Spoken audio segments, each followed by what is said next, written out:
Hello and welcome to the AM Filmmaking Podcast. It's been a long time doing this one.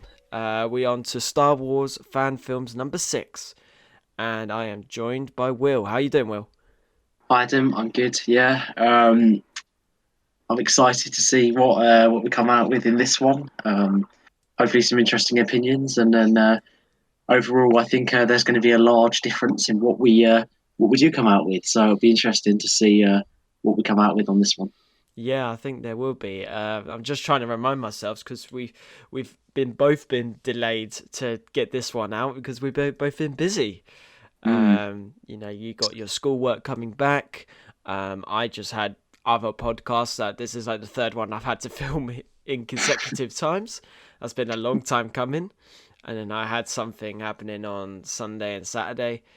So I've been very, very busy. For me, during this like lockdown, even coming out of it, like I'm feeling more refreshed and more passionate, I think.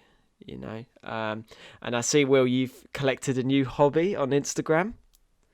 Yes, I have. I've recently picked up my guitar playing again, and I am recording every time I've learnt a new song, and it's got really good feedback so far. Which is Hmm. good. My Instagram will be linked in the description, so if you want to go and check that out, please feel free, guys. I like the song, but I think what I like most is your facial expressions. Like the look of concentration throughout that is immense. Like I was Yeah, just like, it's a good song. Like I was just like, I can't play guitar to save my life, but I was just looking at your facial expressions. I was like, Jesus, man, he is proper zoned in. yeah. I think I'm just one of those people who just gets, like you said, very zoned in, and you have a very. I've been told that I have a very kind of facial expression that looks very aggressive and Mm, quite annoyed all the time, which yeah, is which is always quite funny to look back on whenever I yeah, do go back and watch a video. But there you go. yeah. But you should train yourself to just smile a bit, maybe. Well, Yeah. Um. But yeah, like I must say myself, like I can't really zone in like that much. You can tell when I'm doing these podcasts with like my other mates. I just go on some tangent, as well as when I'm doing my work. Like I have to like put my phone in a different room and close like all my applications because I'll be like doing my work. Then the next bit I'll be like, oh, Instagram's pop up. Oh, and Facebook's pop up. Then I'll be looking on YouTube for like the next 2 hours. It's like, oh, those time has gone by. So you just gotta find ways of, just putting that focus in. mm, Maybe the old-fashioned way. eliminating distractions. Yeah, the old-fashioned way of pen and paper works for me when I'm trying to do my own research. So I keep my trusted notebook with me and do all my sketching with it as well. You know. So yeah, like I've explained in my other podcasts as well, a lot of things have been kicking off in terms of the news. Unless, Will, you want to talk about it yourself, if you've got anything to say about recent events. Um, Not really, to be honest. I think it's self-explanatory in itself, but Hmm. I I don't really know, to be honest, because I mean, people are protesting, which they have every right to do, peacefully, of course. No, the one thing I'm not happy about is just how people are taking advantage of the fact that there are protests and there's quite a lot of chaos about, and they're looting and they're robbing shops, things like that. And I think it's wrong in itself, obviously, because it is bad. But the idea of people are coming out and they're protesting for a cause they believe in, and the whole idea that people are just taking advantage of that for selfish reasons to loot and to steal and to Hmm. make other people's lives a misery is not right. And they shouldn't be doing it. No, Mm. and it's just so much. It's all history in the making. I hope this goes down in the history books to look back on to see if this was the turning point where governments make legislation about like upping the kind of the severity of racism and that because it just needs to be abolished. Like I'm full for like all like not just Black Lives Matter, but like the feminist movement, the Mm. ones who like it feminism. Remember, it's not just about female rights, but it's equal to men's rights as well. So it's not just because there's some feminists I know that are really like passionate and driven, and they care about men as well. But there's some who just like, no, it should be all women, all this, all that. But that's not what feminism is in my eyes. So, and it's just that shameful minority. Same for like both groups. It just lets us down. So, I hope we come out of this with a suitable solution. Mm. So, I think we'll just then crack on with analysing these two films, which it's been a while since doing all these. So, well, do you want to go first, or do you want me to pick it? I'm happy to. Yeah? Yeah. So, I mean, why not just go for the top one? So, if we start off Mm-hmm. with Lost Tales of the Republic, so it's two short episodes. They're both about 5 to 7 minutes long each. So we've covered episodes 1 and 2 in this. Episode 1 is titled The Purge, I believe. Directed and produced by Noah Fleder. The writer was Andrew Severin. Writer Noah Fleder. So again, it's the same director and the producer. So for the cast, you've got Ikro Jin was Andrew Franklin. Graves was Matt Shipley. Rhodey, Ohan, God, I can't even say that. No, don't, yeah. Gazarina, Grian, General Sagan, I beg your pardon, played by Gene Kelly, and the voice of all the clones was Bebop. Bebop, something like that. I don't know. Bebop. Yeah, this is all just a description on YouTube. They don't have an IMDb page, so it just says Bebop for like voice of clones. It was just really weird.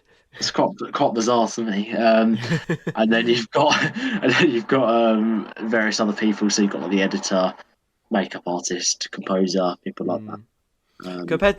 Compared to like some other films, this has obviously got a bit of money and a bit of budget to then get these people on board, or they have a bit more of understanding of filmmaking, I think. But like we did some research into this, even before like breaking down this film. I think like it has to go to like Noah Fleder. Like I remember like researching his YouTube channel because I was like, oh, this is really really good stuff, and he had some other stuff. I mean, this guy is really multi-talented. I remember just scrolling through, and he had all these kind of karate, kind of like short films, like almost like fighting, and they were really like. They were really like diverse in a way, and he likes making these short films. However, the thing is that there was meant to be 3 episodes to this Purge movie, and for some reason we were only given the 2.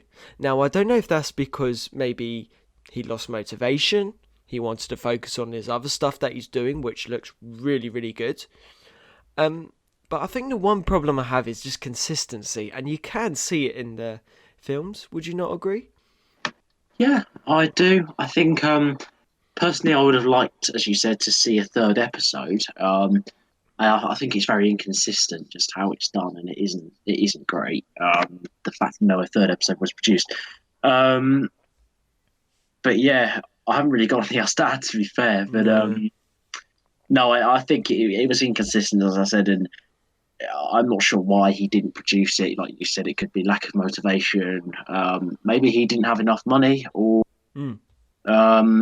because of course these fan films are non-profit because obviously they're using unless they get obviously rights from Lucasfilm, things like that. But I'm sure they haven't. But you never know. It could be various reasons behind it, and for me, I just like to see a complete trilogy. If that makes sense.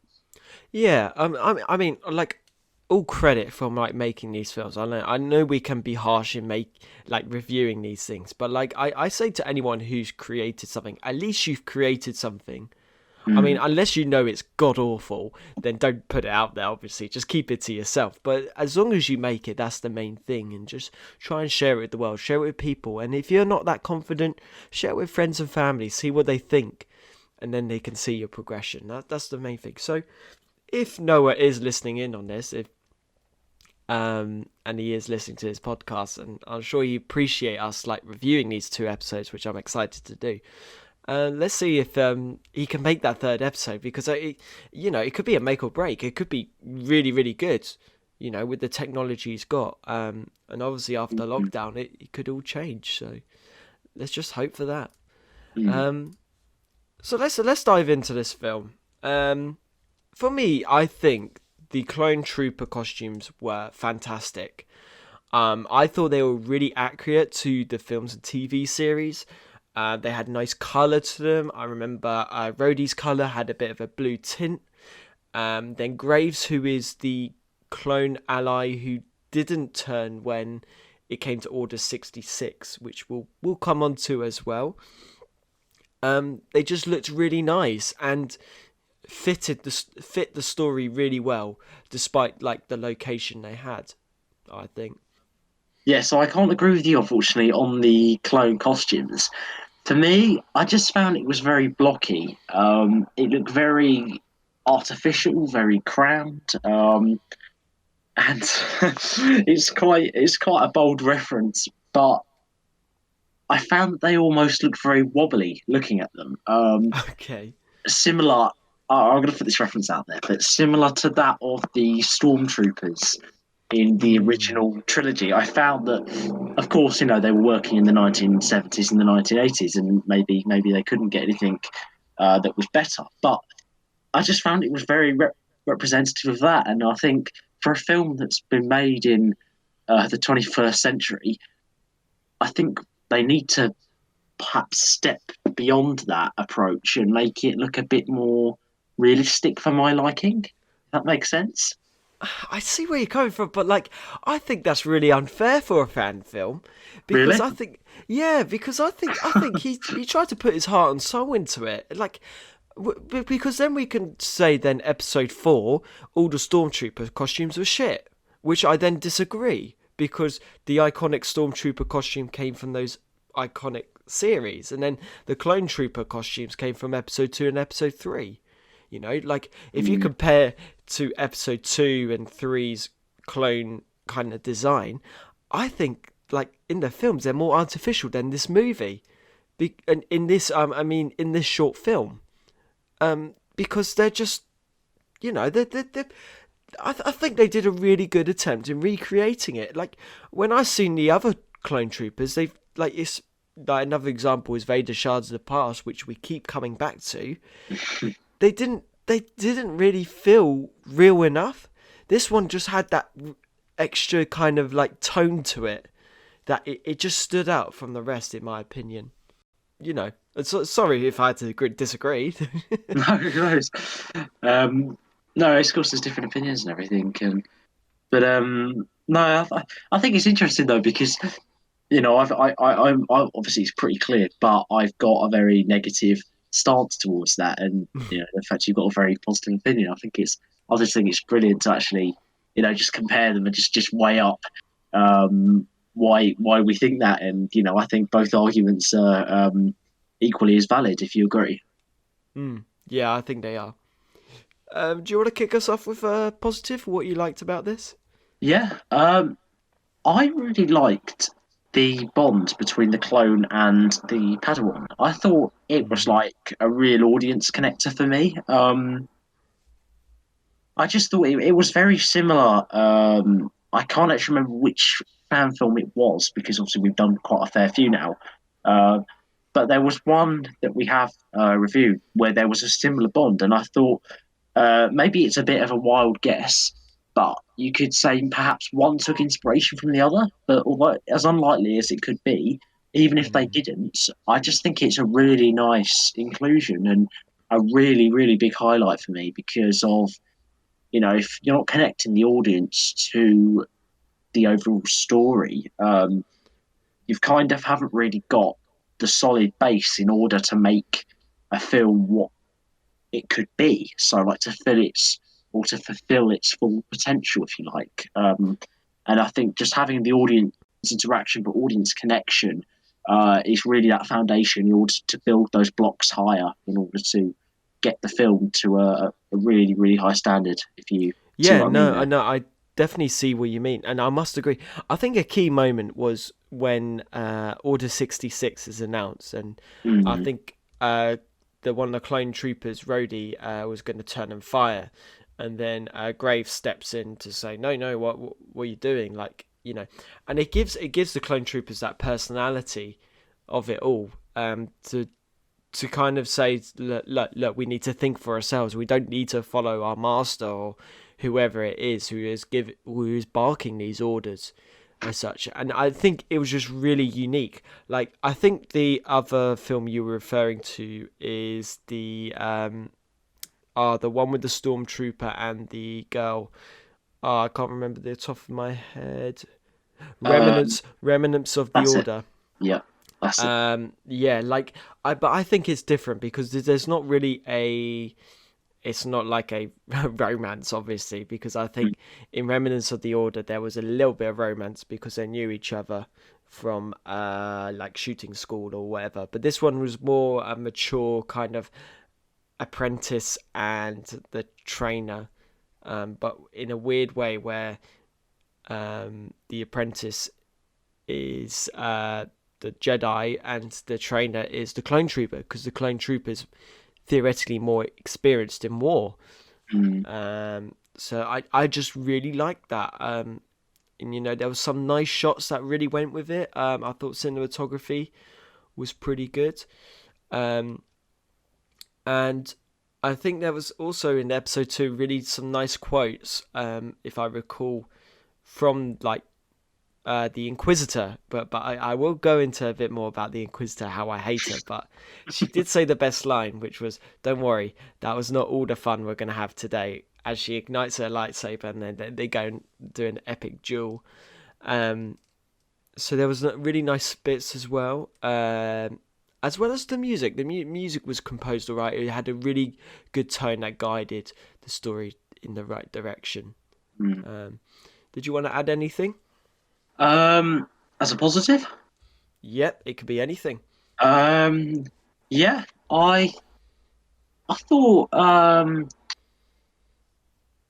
I thought like the whole theme of I got a very good sense of kind of isolation, if that makes sense, and kind of the loss experienced by the Padawan when the Master was killed. Hmm. Um, and of course, we're going to get into some more details about the Master in a moment. Um, no spoilers ahead. Um, But for me, I just thought it was nice because the acting style was really good that created that sense of loss, Mm. and I was really able to connect with the Padawan emotionally, which is obviously very very important. As expressed in my first point about connecting the audience and the characters, and really creating that link between them. And I think that the Padawan as a whole, it was a very relatable character because we all endure struggles throughout life, and I think, of course, he had such a strong bond with his master, as clearly shown, that the loss of his master has kind of would traumatize him as such. Mm. And especially that clone trooper as well, because he obviously had quite a strong relationship with him. Of course, when we in real life when we do lose loved ones and friends, family, etc., we all feel the same thing, loss, regret, things like that. And yeah, it's just very relatable and very accurate, I found. Yeah, I mean, I must admit, Ikaro, who is the main protagonist, the Jedi apprentice, yeah, I thought he had his moments where I thought, yeah, he's all right. He's not too bad. Mm, Um, there was a little bit of connection between the master and the apprentice, but they never really like. If I remember rightly, they don't really like talk to each other as such. There's not really as much as a bond between them two, rather than the apprentice and the clone trooper, I feel. mm, Um, but that does lead me to see all my negatives are to the two characters was unfortunately the master and the inquisitor. Let's start with the master. So I thought I don't know what it was. I just didn't have that stigma that I enjoyed about him. And I think one moment that just summed it up, which kind of just annoyed me, was his death.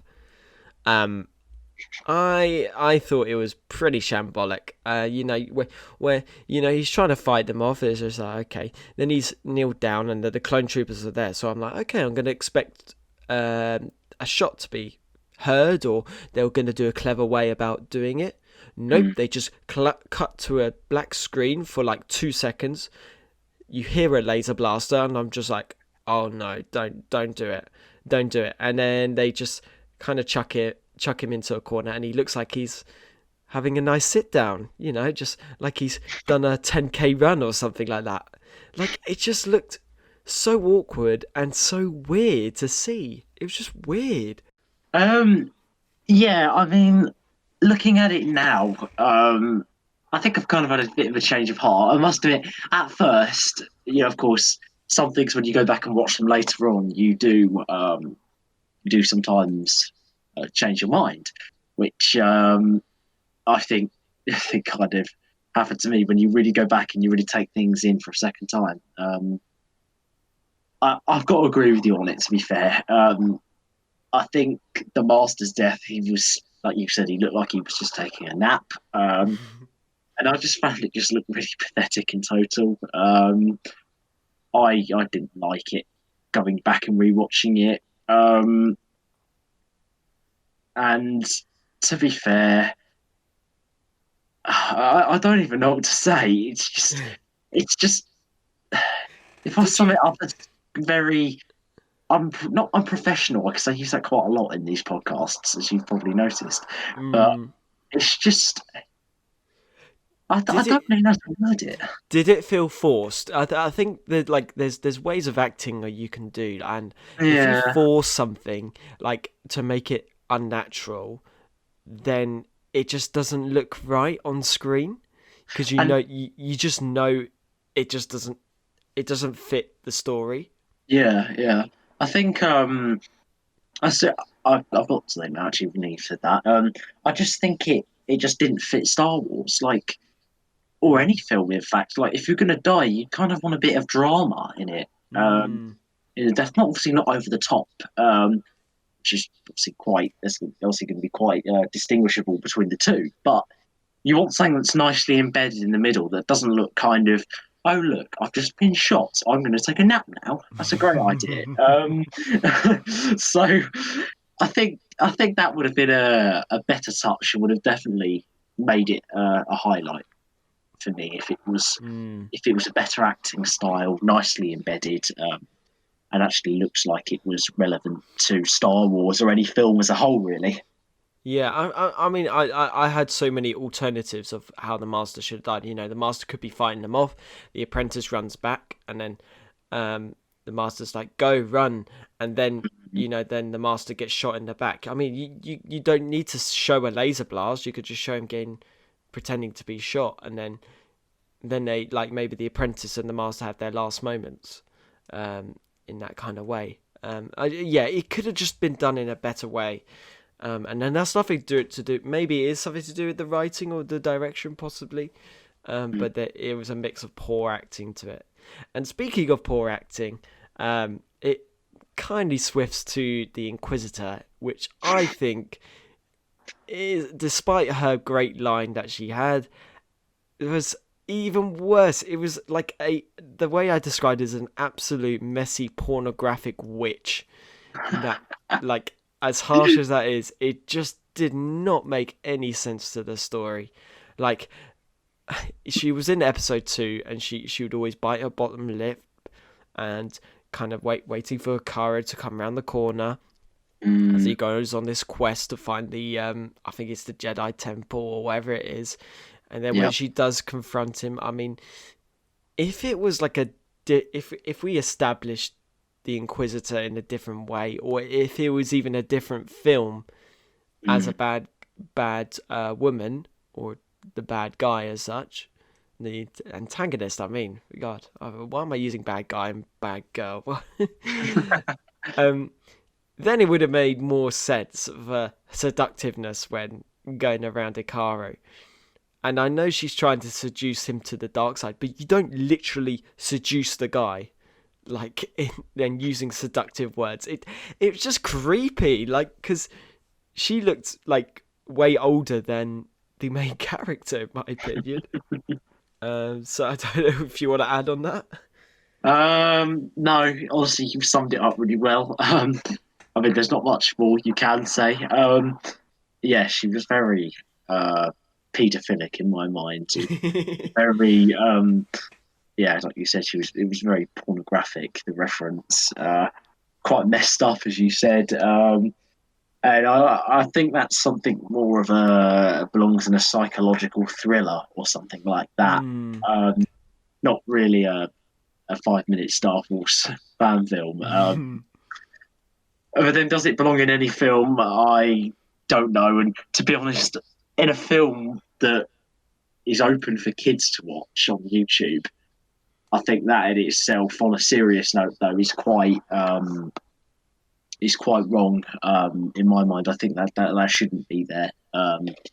Because as unlikely as it could be, you could have, say, like a 5-year-old or a 6-year-old child who clicks on it and watches the 5 minutes and sees the Inquisitor do what the Inquisitor does. Yeah. Which, like we said, it's very inappropriate for a younger child, and perhaps they maybe want to consider putting some age restrictions on it, because I know Yeah. certainly when I watched it, I couldn't find any sort of reference of age or anything like that, any kind of security on it. Mm. And I think not just for me to being like for being harsh. I think it's for the child's safety and for the channel security as well, because the channel could be flagged up by YouTube itself for it. So I think it's an Yeah. issue that they need to sort out, especially and on their future projects. Maybe consider that as well. Potentially, it might have been like because you don't know unless you turn on child safe mode to know Mm. if you can access that video or not. Yeah. But it's very hard to find the video anyway. But like, yeah, it just I just didn't I really didn't like it, even for a 22-year-old adult here. Not a nice thing to watch. And as well as like when the Padawan escaped, I mean that was pretty bad. Not gonna lie. Mm. Um, like you especially said, like he did a little baby scream or something. I don't know. Yeah, I mean, from what I've got down in my notes anyway, I think it was the Padawan screamed at the Inquisitor before running away. To put it nicely, that isn't something that should happen. Mm. It's like you're the Inquisitor and I'm the Padawan. I'm like, go away, don't hurt me, and then and then you run off, and she, that's the end of it. she doesn't even follow, and he's not. It's not like he's run. He's not like teleported or something. It's like she could have easily chased him down. Mm. Like if he forced pushed him, then it would have made a bit more sense. But he didn't do anything, so it was just a bit naff, bit naff, I must say. So apart from that, I mean, it's quite very balanced positives and negatives, I must say. But if episode 3 comes out, I guarantee we'll be reviewing that. But I'd love to see it. I'd love to see it. And it may be sounding we're too harsh, but we're seriously not. We're really nice people. Mm. So that leads us to our second film, I think, which is The Hearts of Kyber. The description is it's 3 young Padawans who venture into a remote cave in search of Kyber crystals, where they encounter their missing Jedi Master. Now that sounds like a bit more of a title. So it's directed and written by Chet Abbott. It was also written by Brad. There's only 4 cast members, and then you got a whole bunch of extras. So you got Jordan, who's played by Browan. Kira played by, I think, Carolyn Yeah, Dunton. Carolyn Dunton. Yeah. Then you got Brad again as Master Elias, and I love his surname. It's Lewandowski, who is like, if no one knows football, he Robert Lewandowski is a professional football player who plays for Bayern Munich, and I absolutely love that player. So He's got a great surname. And then you got Jeremy Ford, who is Tamas, who's he's the bad guy, I believe. The missing Jedi Master, basically. Spoilers. There you go. And apart from that, the IMDb just says cinematography by Ted Ringstein. Ringerson, something like that. There is no other cast or crew, and I tried to look up YouTube or that. I was just like, oh, not many people, I believe, but like there must have been a sound crew, so maybe they didn't get credits or whatever. So for me, like, that was a voice crack there. Massive voice crack. Jesus, maybe I need to have another drink. Hang on. But I think for me, I really enjoyed this one a lot more than the first one that we just done. I think it's really unique that their story has. Like, even by the title, you're just like, this is way different than you expect. What do you think? Yeah, it's certainly unique. I mean, I didn't have it down on my notes, but yeah, no, I think it's nice because when do you generally come across something that has a title like Hearts of Kyber? Mm. Honestly, I don't really know what to say, to be fair. But No. just to sum it up, I think the description as a whole is like you read for us. It sums it up really nicely, and it is similar to one of the other ones we did. You know, it was short, snappy, straight to the point. Mm. Sums it up nicely. You don't need to waffle. You don't need to go on and on and on. It tells you what you need to know, and you Mm-hmm. just dive straight into the film, which is I think is excellent. Yeah. I think it's just very, very good. Mm, And again, when you compare it to other Star Wars movies, it just, it's just unique in itself. The motive of what they're doing, which is to find missing Kyber crystals after Order 66, which I just love. Like, it's just like, yes, this is a different story. This is something unique to see. mm, And I think the one thing, if we're just diving into this straight away, the one thing I love about this is the location and cinematography that was spot on. So they set it on a beach with a few cliffs in the background, had knives waves like rippling in there, and they had a nice like kind of rock pile where the actors would have to climb onto, and then they found this cave which contains the crystals. And I was just looking at this, I was just like, wow, like brilliant. Like, to get your crew all the way to this coast, like if you all live there maybe, or if you had to pay for hotels or whatever, this is fantastic, you know. I was just, and even Will was just stating like, he was thinking this must be green screen when they're on there. I was just like, Will, I don't think it's green screen. I'm looking at them, it looks too crisp, you know. mm. Yeah. Yeah, I think. I mean, I think, like I said, like I say this all the time now, but I think yeah, you've summed it up really well for me. The location was exceptional, unique as you mentioned as well, and generally though, in these fan films that we have reviewed, when have you generally seen a beach used as a setting? Not very often. It's usually like like a forest or woodland areas, and I think that as a whole is the unique nature of it is very well placed and a really really good inclusion. Mm. And yeah, I think as well cinematography was exceptional. And when they find the crystals, as you said, it sets the scene as well, which is really good. And I haven't got anything else to add on that point really. No. You summed it up brilliantly, I think. Yeah, it was shot in 4K as well, which is like fantastic. I was just like, my eyes, this is beautiful. I don't have to Mm. stick with like full HD. I now get to see 4K. It's like, wow, yeah, this is what I want. Um, and again, yeah, like I think they kept it really simple. Story is simple. Maybe a little bit more detail in areas. I think, maybe the dialogue could have been a bit stronger, so then we get a better understanding.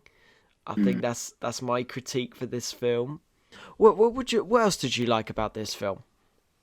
Um, I thought, for me, other point, I thought that the Padawan's costume design was really good.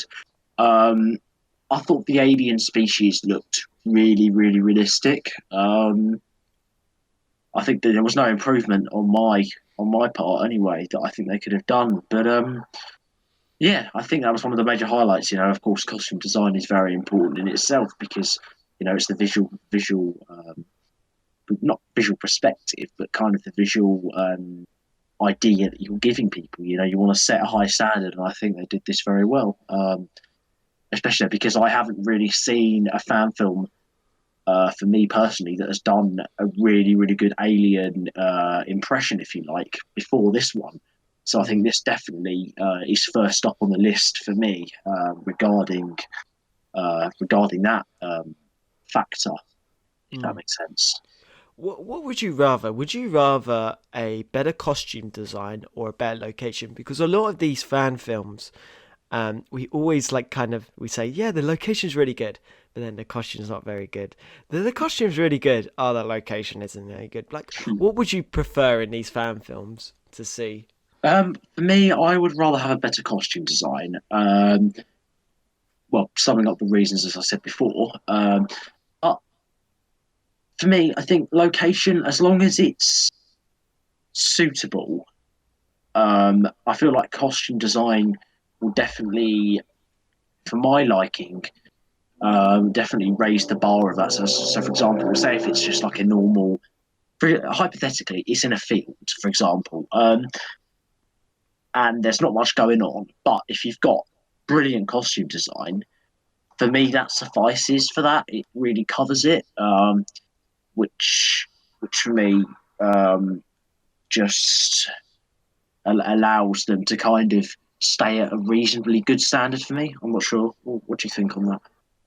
Yeah, see, I'm the opposite. I, it depends. If the costume is really awful, if we go back a few episodes, I sewn on badge to say yes, he's part of um, the Empire, then I have to pick that out. But like, I actually would prefer a better location, and that's why this film, especially, this is why I really liked the visuals in this film because both the costume and the location matched perfectly, and I was like, yes, this is really like kind of this is going to be a really good one to see.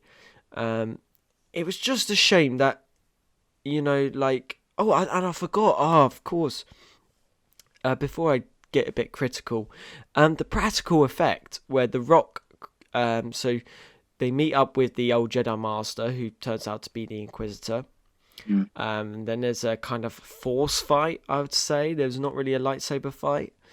And as they're running away, he uses the force to get a rock to crush Jordan's foot. But they did it in a really like kind of it was great. Like it was horrible to watch, but that's why it was so great. And I was just saying to you, that's a practical effect. That is not VFX doing it because you could actually see kind of the foot moving in that, and Yeah. they really did it really well. Um, but like, Will, talk us through that fight scene. Like, did you enjoy like the kind of ending sequence to it? Um, it's an interesting question. And I mean, for me personally, I didn't as such. I don't really know why, how to say it in words. I thought just the lightsaber for me, as as petty as it is, the VFX weren't great for me and weren't of a good standard. I thought, although it's not entirely relevant to the lightsaber fight, I thought the story, the progression was slow, and as a result, I found the slow story when it actually got to the part of the lightsaber. and the kind of the battle, it was just too slow moving. It wasn't captivating my attention as such, as I've said before in previous films, which I think is of course very important. It didn't. Mm. It wasn't captivating. It wasn't drawing me in as such. So I wasn't actually able to kind of be, you know, hooked onto it and to think, gee, what happens next? To try and follow it.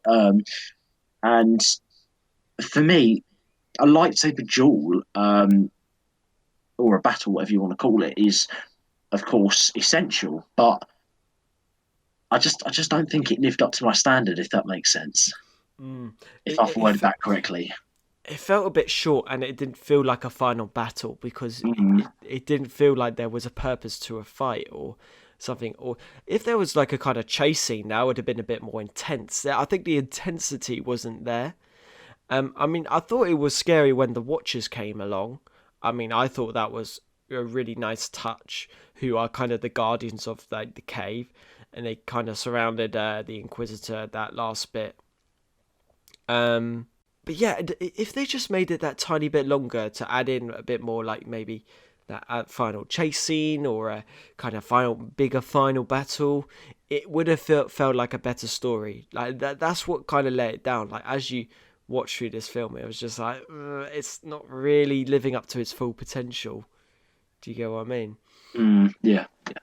I was just going to say, like, for me, as petty as it is, I found there were too many watches at the end. I know you were.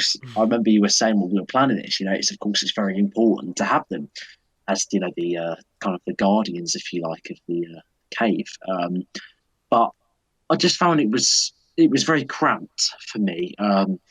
They could definitely have cut it down, taken a quarter of the original amount out. For me, and it wouldn't have been as cramped. It would have been more spacious and more visually pleasing, if that makes sense. But isn't that the point? Like, I'll counter Well, that go on, because go on. I will counter. This is the fun of it. Go on. Yeah, yeah, no, no, no. This is the point of it because I'll counter it because that's the point they're trying to make. Is you're meant to feel crammed. The Watchers are there to protect the cave. They're meant to make you feel claustrophobic. They're meant to make you feel scared, which is what they did really well. I think my problem is the way that the Inquisitor acted. Like he again, he see, we hate Inquisitors in these fan films. I think we've just decided that. I can't remember an Inquisitor that I actually liked, to be fair. For this one, like, he nearly got it right. He just felt like he forced his dialogue, and Mm, like the sinister look he gave just looked a bit. It didn't really make it to be like that kind of super bad guy that we're thinking about. But like, I thought the Watchers were a nice, like, another antagonist that they were kind of just fighting both sides to what they want. mm. Um, which like, see, I would counter that and just disagree, but like you're more entitled to your opinion. If you did feel like it was ruining the story and that's fine, man. That's fine. Anything else you want to add? Positive, Um, negative? no, I haven't. I haven't got anything else to add. Have you? No, no. I think we we said majority of it. And yeah, we discussed this both these films in large amounts of detail. Um, so I think let's kick off our ratings then. Yeah. Do you want to start, Will, with Yeah. your first film? Yeah. It's all good. So if we go to start, so for Lost Tales of the Republic, episodes 1 and 2, definitely, I think it's more evenly matched this time on my positives and negatives. I'm going to give it a 5.5. Hmm. Purely because I weigh up both positives and negatives briefly, of course, because we've already explained them. I thought story progression, these are positives. So, story progression was really good for me. The bond between the clone and the Padawan was really good. As I said before, the audience connector.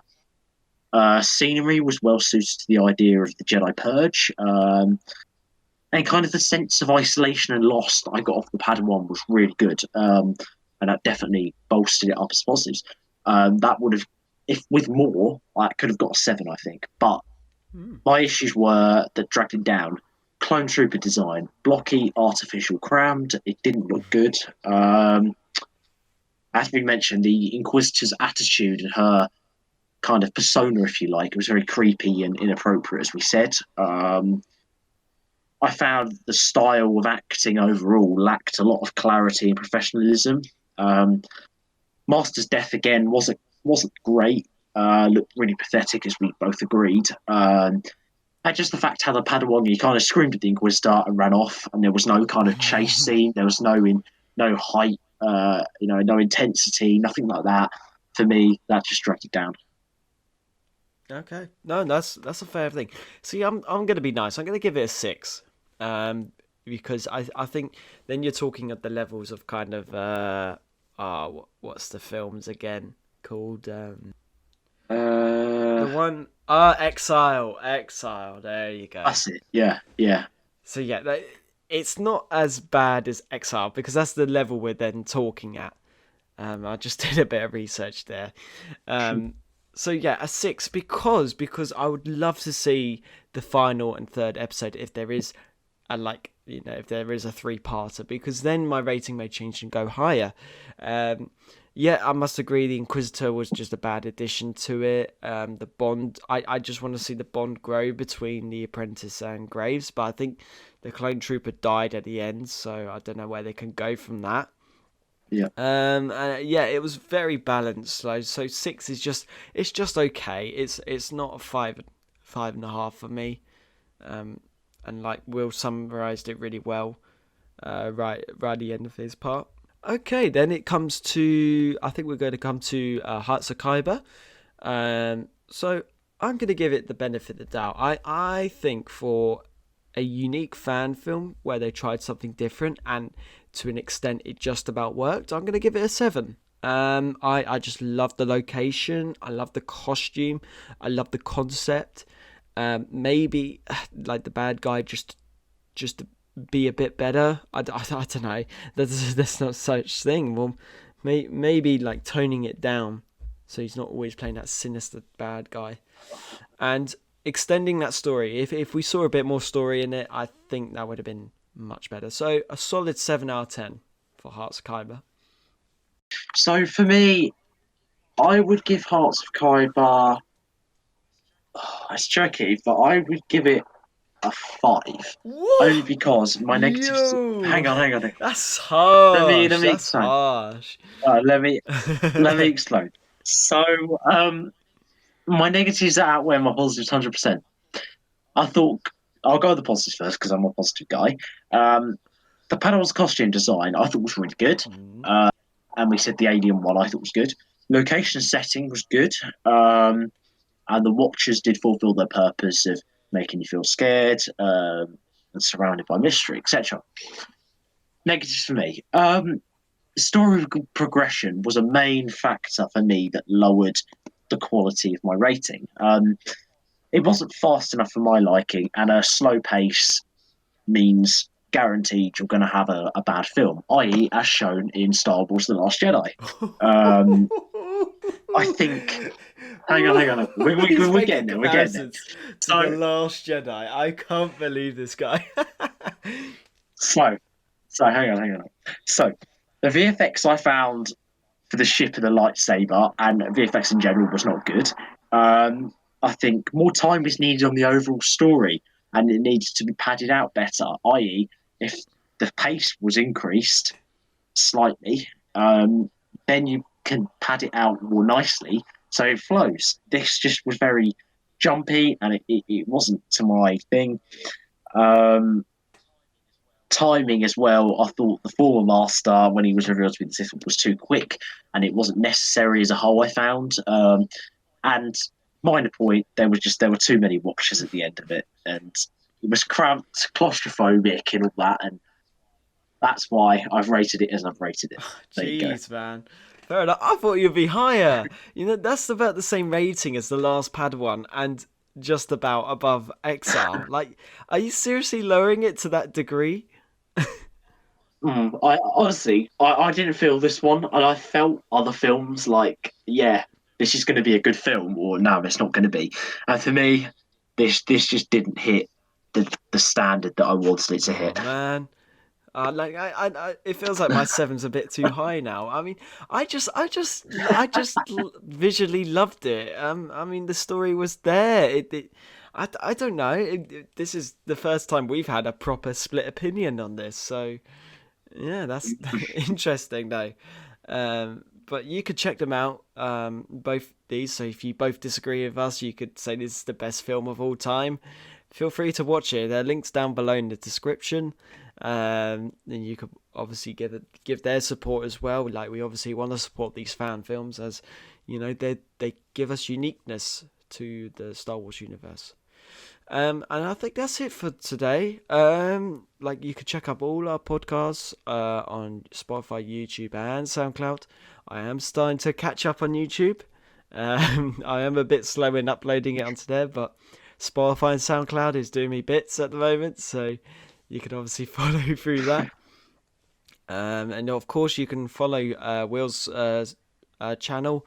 It's Humanities Reimagined. Of course, he's doing his A-levels at the moment, nearly finishing off, so he'll make a few videos hopefully in the future, as well as uploading this one. Yep. So you can obviously follow all our other Star Wars fan films from previous events. And I think we might do another fan films. We might change it up because we were getting a lot of feedback saying they want to bring back the character development back into it, so we might do something different from that. But just stay tuned, guys. That's the main thing. And see you later.